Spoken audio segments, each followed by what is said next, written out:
So our first presenter this morning, I'm a big fan of, is Mr. John with Who's on My Wi-Fi. And he is coming from all the way from Oklahoma City. So welcome, John. Woo!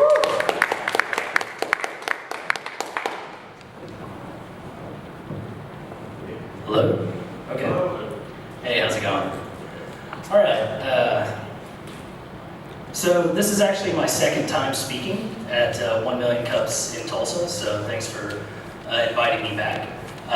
Really was just going to kind of give you an overview of what we do and then also kind of some updates since the last time I spoke here. So my name is John Kerber. I'm the co-founder and CEO of Who's on My Wi-Fi. So who we are. So basically right now we are the leading wireless monitoring company for homes and small businesses. Now, how can we be kind of the lead in anything as a startup? We're only about 3 years old. It's really because most monitoring solutions for wireless have always been aimed at the enterprise and then kind of medium-sized business. So we were one of the first ones to really kind of look at homes and small businesses and kind of go for their monitoring needs. So the problem, right? The real reason we were created, the real reason we built a business was what devices are using your network right now, right? I mean, you probably all have wireless networks, either at your home or at your business. Is anyone watching that, right? If there was some device that was stealing the Wi-Fi, or if there was some device that was basically just on the network and shouldn't be, would you even know it, right? It turned out that for the most part, most people would have no idea. So what we came up with was a couple of different solutions. Basically, the two types of solutions we have, one is software-based, one is hardware-based. The first one is software-based, we call it a stall, right? So you can scan, tag, alert, and log any unknown devices on your network. So basically, you've got some kind of local software running on the network. It's constantly looking for all the devices that are there. You tag the devices that should be there, and then if it sees anything else that it recognizes, or excuse me, that it doesn't recognize that shouldn't be on there, it sends you an alert and logs everything, right? And then finally, we have our new router line, which is what we call a stop technology. So it'll do all the other things, scan, tag, alert, and log. But also, if you do see an unknown device, if you do see an intruder, you can just kick them off your network immediately. Okay, so here's an image of the Mac software. So if you use Macs on your network and you're trying to scan, tag, alert all the different devices that are there, that's what it looks like. And if you use Windows, we've got one for you too. And then here's the cloud technology, right? So basically, all this data, all these different devices on your network, it's all being sent up to the cloud. You can kind of see this scan history chart that it really shows you point in time which devices were on the network. This is really unique. So I mean, even your router that you're probably using right now, it might be able to show you what was on there in the last 24 hours, or kind of that some device joined 16 hours ago. But we can really show you, hey, this iPad was on there from 4 a.m. to 8 p.m. Right? We're one of the few technologies that can do that outside of the enterprise. Okay, and here's our new router that we just launched, and this is just kind of a packaging and the router that you can actually buy. And again, it hooks into the cloud. It's managed through there, so stall and stop. Basically, you can see all the devices that were on there. You can manage them, you can tag them, and then also you can just use your phone and click a button and kick someone off your network. Or as we like to say, from your router to the cloud to your phone. Okay, so our target customers, mainly small businesses, small government. These are definitely our best customers right now. So for example, we just had a guy yesterday who was in general contracting, and he's got a small network of about 5 or 6 people, and basically just wants to make sure no one's using it because they've got financial data. Small government, for example, libraries are a big one for us.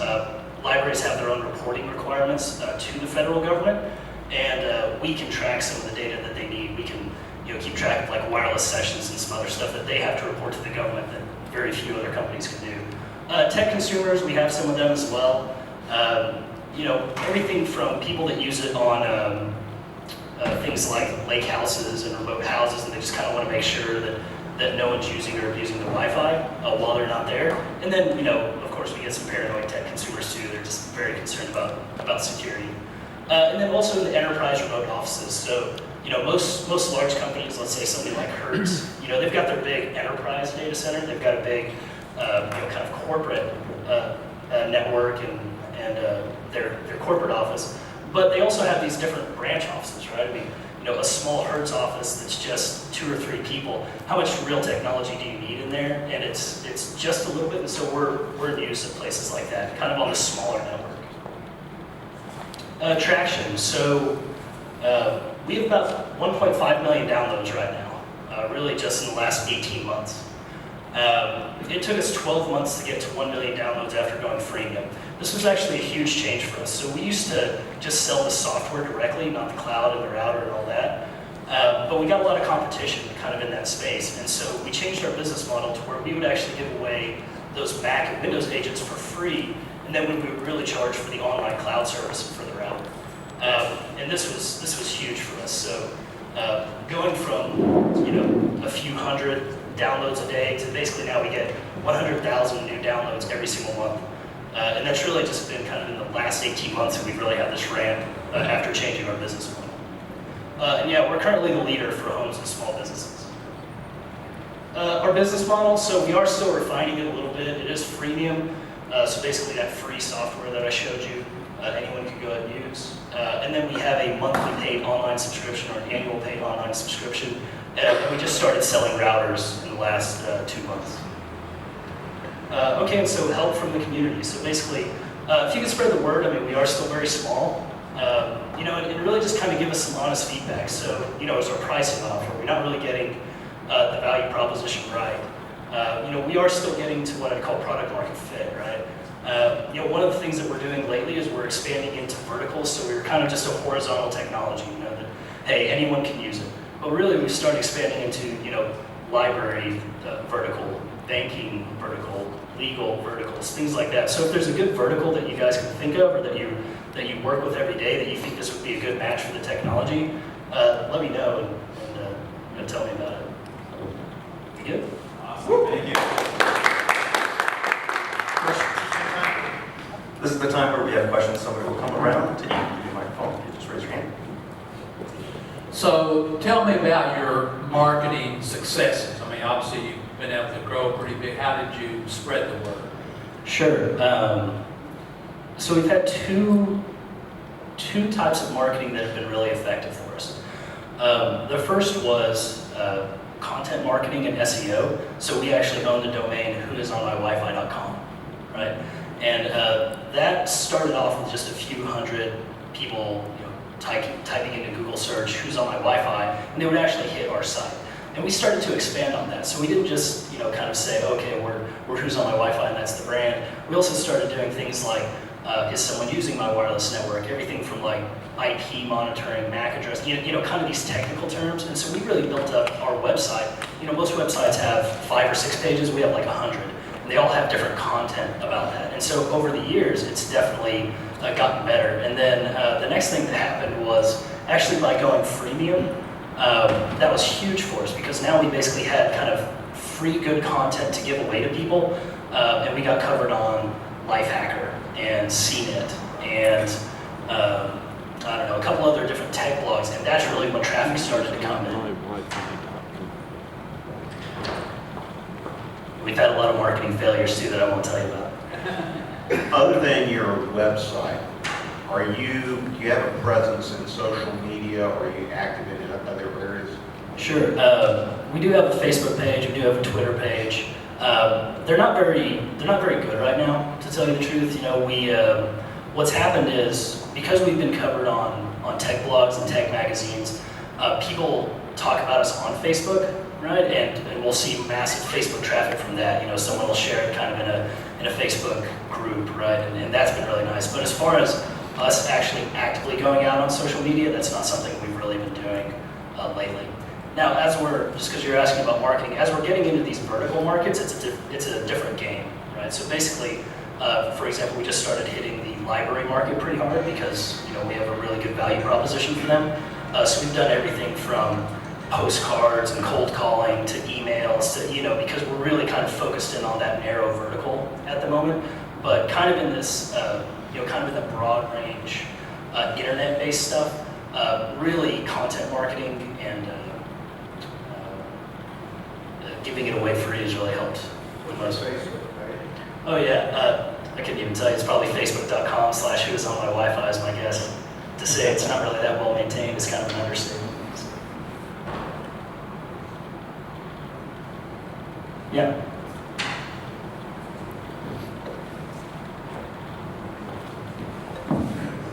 A couple questions. Sure. One, that's actually pretty awesome getting 100,000 downloads a month. I think there's very few people that can say that.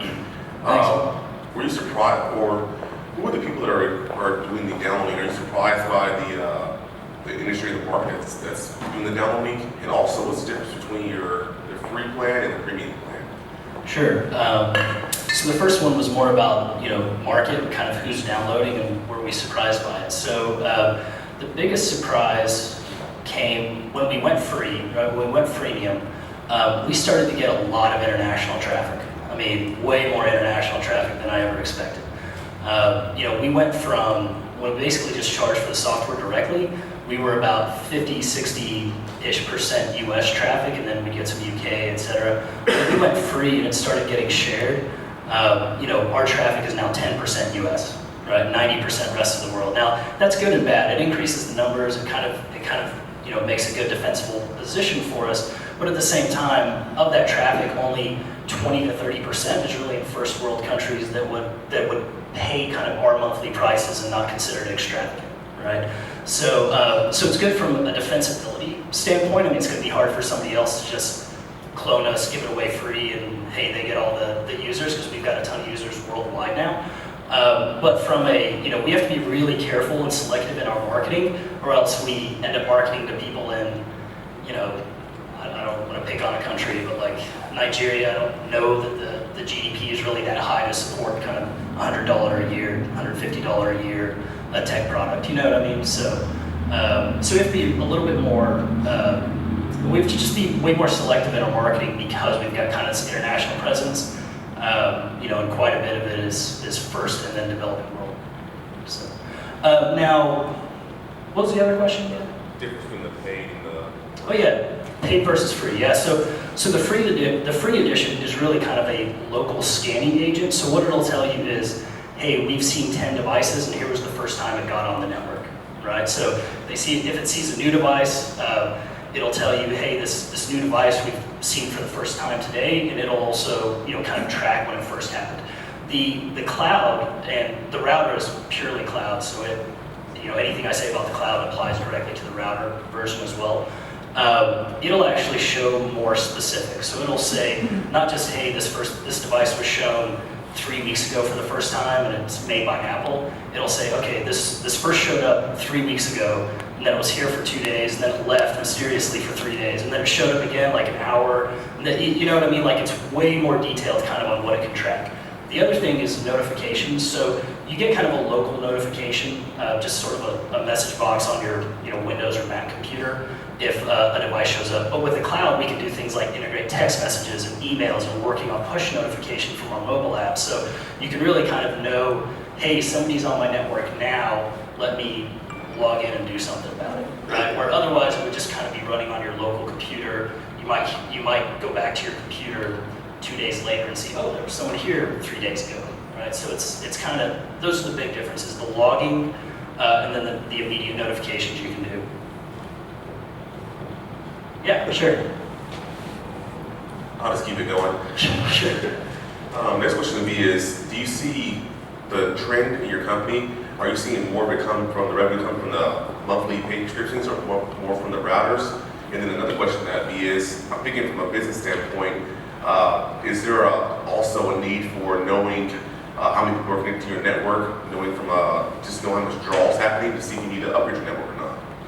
That's a great question. Let me start on the first. So our revenue right now is pretty heavily on the monthly and annual online subscription, probably about 80 to 90%, because the router only launched 2 months ago. So we're getting some sales, and we're getting it primarily with an online annual subscription. So even if essentially with an online annual business subscription, we'll just give you a router for free, because we don't really, we're not a hardware company. We don't really care about that. But for us, it's all about the annual recurring revenue, and that's where our high margins are and everything like that. So it's definitely way more skewed towards the online business. I keep forgetting your second question. What's your other one? The demand. What's that? The demand for all? Oh, the demand draw, yeah. So we've seen demand primarily from, I'd say, businesses that either have something to protect or businesses that have special reporting requirements. So when you were asking about, is it time to upgrade my network, right? So by kind of tracking that there are 25 devices, I don't know that anyone's using it for that. We've definitely seen much more, businesses that have specific reporting requirements to government. That's a really big one. And then we've seen, people that were just kind of curious and they were wondering if someone was on their network, and then they either saw someone or didn't see someone, and that's when they wanted to just know more about, hey, when were the people on, and really kind of track it from there. It's one of those things where it's a kind of sticky technology, in that once you're used to knowing and just being able to see, hey, this device was on there for 4 hours last week, it just starts to feel weird when you don't know that, right? So it's not like an immediate, some businesses are built on, the immediate pain. There's immediate pain right now, but this is more built on, once you're used to it, it's kind of weird to not have it, right? So, I believe. Hey, John. Oh, hey, what's up, Alex? Over here. Hey, so what is your end goal for this? Is it to add a bunch of employees to the public, get acquired? I can see this being acquired by any number of networking manufacturers. Sure. That's a great question, Alex. We've had a couple different goals. I think the original goal was actually for it to be a lifestyle business, right? That was how we originally kind of started, back when we used to sell the software that seemed achievable. What happened was competition came in so quickly, right? And we had everything from, we were getting competed with by people in Spain and China and all, places where like patent protection doesn't even work, and we really had to aggressively go out and grow just to stay alive, right? And so because of that, we had to grow much faster than I think any of us were really comfortable with. But now that we're doing that, we'll potentially look at some acquisitions if one presents itself that's okay in a good situation. Otherwise, I'd love to take it public. I don't know if the market will let us, right? Because one thing that just happened in the last month or so was Google launched their on-hub router. It does a lot of similar technology, and that's kind of the danger in a new technology, right? It's easy to copy a tech, right? It's easy to copy or clone any kind of new technology that comes out. And so, if we get a good offer, I wouldn't turn it down. I'd love to take it public. I think that'd be fun. I'd love to stand on the New York Stock Exchange and ring the bell. But, ego aside, we'll do whatever the market kind of lets us do, right? That's sort of the situation. So clarification, when you say on my Wi-Fi, does that mean they've got past your password, and as opposed to they've just tried to access it? They could clarify that. It does, yeah. So where we start tracking it right now is once someone has connected through the wireless password, or they've plugged in remotely and they're actually on the network. So once they're on the network, we can see them. Some technology we're working on two different new pieces of technology. One is that it'll track wireless access points, and the reason why is this has to do with certain financial and government regulations, to where you don't just need to track the devices that are on the network. You also need to know if someone's putting up Wi-Fi hotspots on your network, just because of different types of attacks. That's much more security related, so it's not as broad of a market for us, but it's a better paying market too, so we're kind of playing with that technology. The other one, what you mentioned, was why can't we know when they're trying to get on the network? And there's some technology we're working on with our router that could actually detect that. So when they're very first trying to break into the router, we could know it. But it's still kind of being refined. So, Yeah, good morning. What are your thoughts on sort of next-gen type products and services that would keep you in front of the rest of the sector? Next-gen products and services, you mean from us or competing with us, or what do you think? From us. Well, it's a great question. We're actively working on a couple of things. So, for example, I mentioned the library vertical market, right? Here, let me do this. So right now, like I said, you have to have some kind of agent, like a Mac agent or a Windows agent, that's running on the network. This means you have to have a computer that's up and running, kind of scanning your network the whole time, or you have to have a router. So what we found with libraries is that, for example, sometimes they don't really want to replace all of their routers and all of their networking hardware because they spend money and whatever, right? And they also don't really want a computer running just because, you know, things get turned off and some some things like that. So we actually built a very small Raspberry Pi edition, which really is just kind of a small little computer that you can actually plug in behind the router. It does all the same scanning and connects to the cloud. So that's kind of an area that we're getting into. But a lot of the next gen stuff is actually on the router itself. So for example, I don't think there's a router out there right now that can tell you when someone is first trying to break into your wireless. But that's something we're actively working on, right? So almost all of them that are pretty good at what security can tell you once someone's in, but we can really kind of tell you before they get in, you know, that someone's trying to break into it. That would be next gen technology for us because no one's really doing it. But if you have ideas, please let me know. Hi. Does your software have the ability to identify the URL from an incoming intruder, or are you limited to an IP address? Yeah, so basically talking about detection of the device and further detection of the person breaking in. So, you know, we don't really know the URL of where somebody is coming from, or, you know, because they're all going to be fairly local, right? So if someone's breaking into your Wi-Fi, the farthest they probably are is like a half mile away from you, right? And so we know the IP address and the MAC address, but something we're also working on. So for example, this is still a little technical, and some people have been kind of scared off by it. You know, we can show the IP address and the MAC address, and when you get online, you can see things like the Mac manufacturer and some better kind of data that helps you identify what the device is.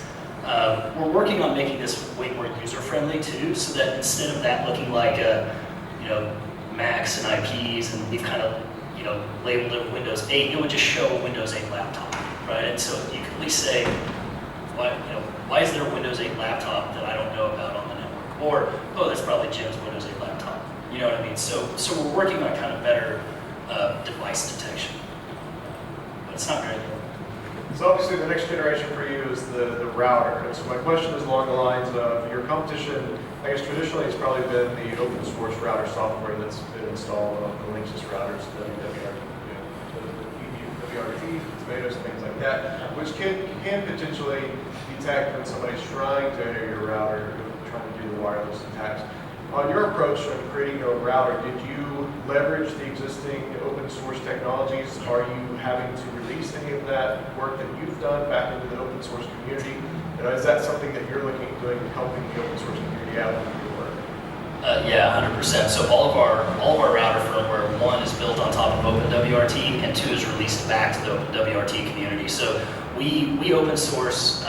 We try to open source as much as we can. What we can't open source right now is basically our backend online system. That's kind of proprietary right now. But yeah, our router firmware is open sourced back to the OpenWRT community, and that's where we built it from. And yeah, so we leverage the open source community absolutely as much as we can, and then try to give back as much as we can too. So anyone who does it, unfortunately, is making really insecure routers these days. I have another question, actually. Yeah. So you mentioned about social media and different campaign and marketing pieces too. So this is more of a suggestion. And I don't think most people are even aware of how unsecure most of their stuff is and how easy it is to install keyloggers on different networks. And then when you go onto your bank, it seems like a very awesome, easy campaign for both awareness and then, of course, as a byproduct, promotion for your own product. Is that something that's on the horizon? We'll consider it. I am very leery of selling fear. I'm just very leery of it. We, our webpage right now, if you kind of look at it, it talks about wireless monitoring. Hey, we're the leader, and why would you want to monitor your wireless network? We used to have a webpage and would say is an intruder on your network now, right? And the problem was, hey, did that increase sales? Sure. But to who, right? It sold to people who were kind of afraid of the technology, who were concerned about it anyway, and they were the worst customers to deal with, right? So from a back end, have you ever dealt with people who are afraid of something? Can you even reason with them? No. It's hard, and so imagine trying to reason with them in a new technology. It was really kind of a disaster. And so we really kind of changed our model, we changed our image a little bit, and just say, look, we're about monitoring your network. If you want to know more about it, great, right? If you have a need to it, you want to protect it, but it's a calmer conversation. You know, it's like, hey, let's keep track of the network. Let's make sure nothing bad's happening. Not, oh my gosh, there's a bad guy. Look out for the bad guy. Let me help you stop the bad guy. Like, that's you know, it might work for sales a little, but it was not worth it on the back end on the support side at all. And so I'm much happier. I think the team's much happier since we kind of shifted to just a more calm, reasoned, hey, want to keep track of people on your Wi-Fi? We're a great company. That's what we do better than anyone else. So, yeah, you got to be careful. You know, it's like there's shady sales tactics, right? You got to be careful with some of them because you know, if you're selling something that is just consumable and no one's ever going to use again, but if you're trying to build a, you know, that's one thing. But if you're building a relationship with a customer, you want to build it the right way first, right? And I think we've learned all these kind of bad mistakes, unfortunately. Yes. A lot of networks now have guest network capability. My biggest question with that is, do you have that capability, and can you split the network and throttle certain aspects, like my kid's Xbox playing or something like that? Yeah, that's a good one. So if you've got the software, then basically you can monitor your primary network, and then you can monitor a guest network too. That'd be fine. On our router, we didn't build it with a guest network right now. You know, the one unfortunate thing we found with the router is that there are a lot of different expectations on it, and people have kind of different specific needs. I don't know how much we want to build into kind of each individual one. So for example, OpenWRT, which he was mentioning, we have what we call the simple interface and the advanced interface.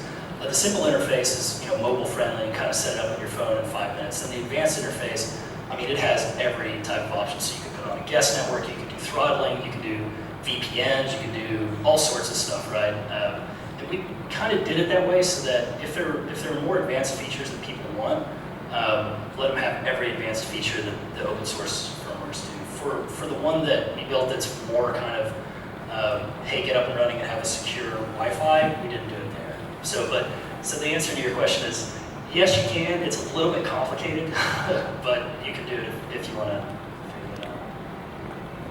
You were mentioning about Yes. some vertical networks with different industries that you're establishing. What about CPA firms?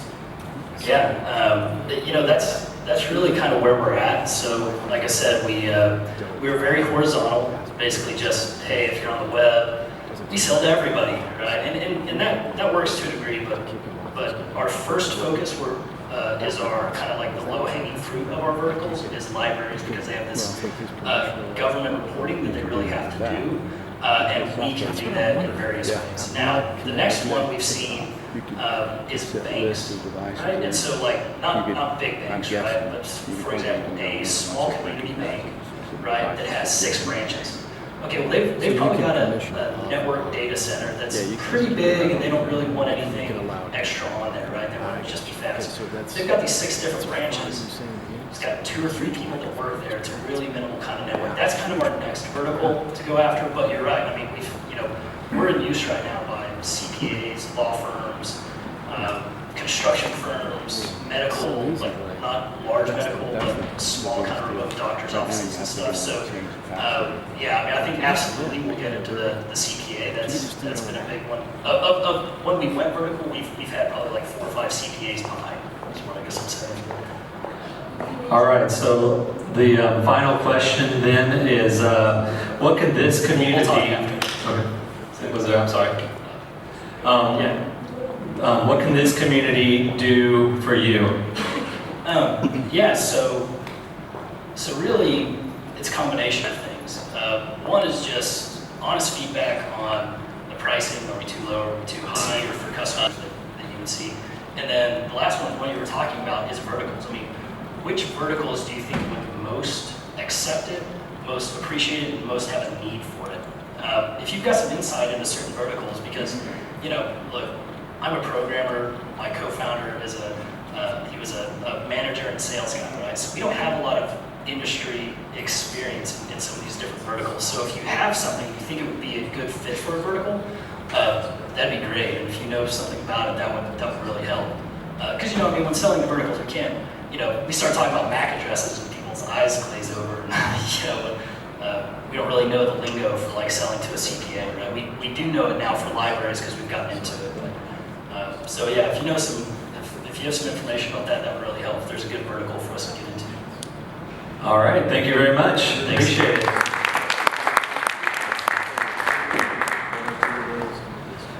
All right, so earlier we had 2 first-timers. I think one of our first-timers already snuck out, but one was here.